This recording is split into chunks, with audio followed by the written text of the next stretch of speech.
guys, you're watching Geeks Assemble, and today we're with another review, another series review as well. This series is called The End of the Effing World. It is a very unusual series. It came out in 2017, and yeah, let's just get on to it. There's only 8 episodes, but we're going to be reviewing episode 1 to episode 5, and then next week we do episode 6, 7, and 8. So you might as well stick around for that, and yeah, without further ado, let's get on to it. So we start off with Alyssa and her character, and we start to see her weird actions. Someone's texting her over the table, and she's like, "Why are you texting me? I'm here."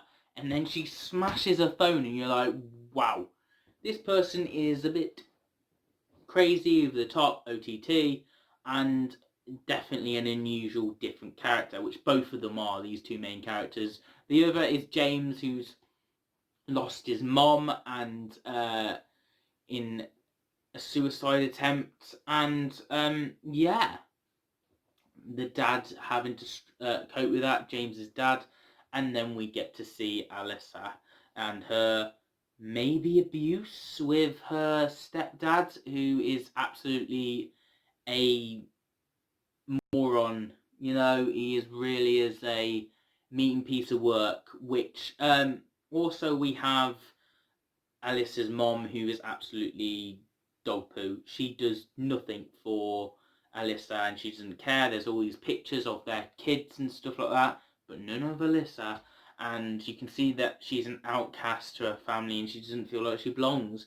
And she doesn't belong in society or the school as well, the way she acts differently and stuff like that.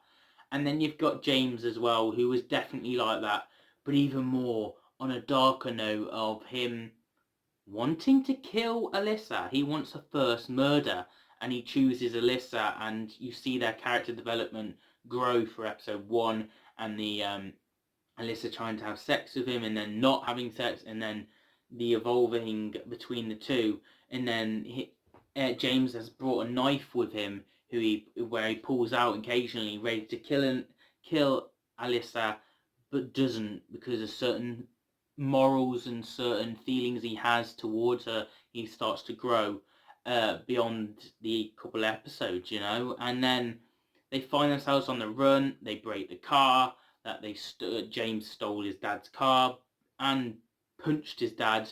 His dad's got a massive bruise, and he calls the police to try and get James home. He doesn't want to mention about the car because he cares about James, and he's an actual alright parent, which is sad to see that he's getting this abuse off his son. But yeah, then you've got Alyssa, who just runs off, and their family didn't even report her missing for ages after she was gone.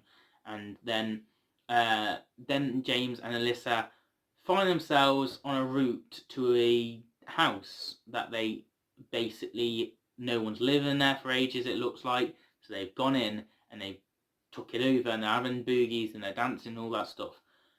I like that. I like the journey that we've gone on with these two characters already within just 2 episodes, you know, and the progression of these.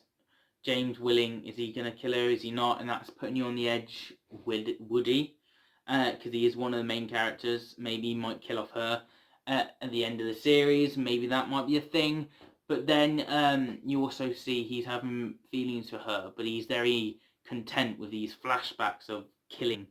Then things turn to the worst. Alyssa tries to get a boy to jump in with her, and then she can't go through with it because maybe she loves James more and she wants him more than anything else, so it doesn't work. It doesn't feel the same way.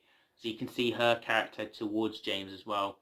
And then you get the guy that coming in who owns the house, and James finds a load of pictures and videos of him actually torturing and killing women and having intercourse with them. So then he tries and sees Alyssa, the man. He walks in, and he's actually forcing himself upon her, and James can't help but try and stop Alyssa from suffering.